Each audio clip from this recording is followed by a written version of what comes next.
আসসালামু আলাইকুম, সবাই কেমন আছে? মাঝে মাঝে কিছু সাধারণ খাবারকেও ভিন্নভাবে রান্না করলে সেটা অসাধারণ হয়ে যায়, খেতেও মজা, দেখতেও সুন্দর। সেরকমই একটি সাধারণ খাবার রান্না করেছি, মাশাল্লাহ, মাছ মাংস পেল খুবই মজা করে খাওয়া গেছে এক বেলা ভাত।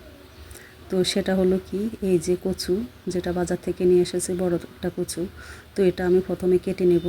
তো প্রথমে 2 ভাগ করে আমি সামনে থেকে 2 পিস কেটে নেব। তো এই সামনের অংশটা আসলে একটু নরম থাকে, পিছনের অংশটা একটু শক্ত থাকে। তো এই জন্য আমি সামনে থেকে 2 পিস মোটা করে কেটে নেব।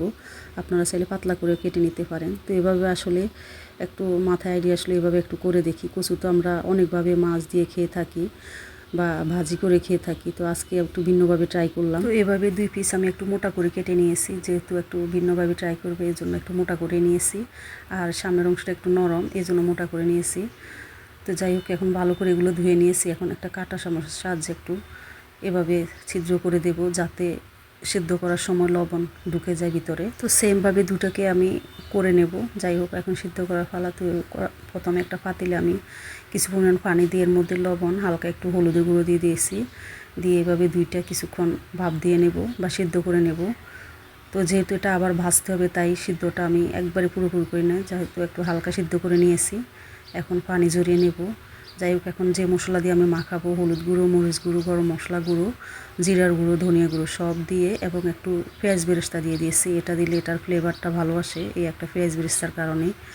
তো যাই হোক, সব কিছু মেখে নিয়েছি। একটু পেঁয়াজ বেরেস্তা এক পাশ করে রেখে দিয়েছি। পরিমাণ মতো তেল দিয়েছি। এই ভাজাটা করতে বেশি তেলের প্রয়োজন হয় না।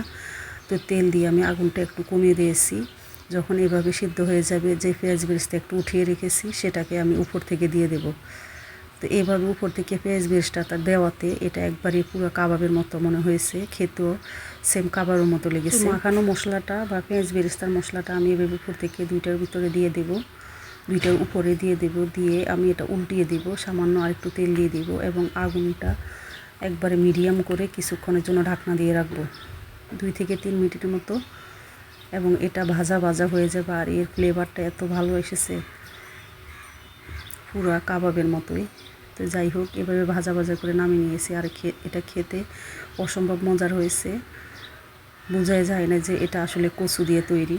তো যাই হোক, অন্যভাবে ট্রাই করাতে আসলে এটার মজাটা বুঝতে পারা গেছে। তো এইভাবে আসলে একদিন কচু আঁক তো আমরা অনেকভাবে খেয়ে, এইভাবে একদিন ট্রাই করে দেখতে পারেন। আসলে এটা অনেক মজা লেগেছে খেতে। তো সবাই ভালো থাকবেন। ভিডিওটা কেমন লেগেছে অবশ্যই কমেন্ট করে জানাবেন। আল্লাহ হাফিজ।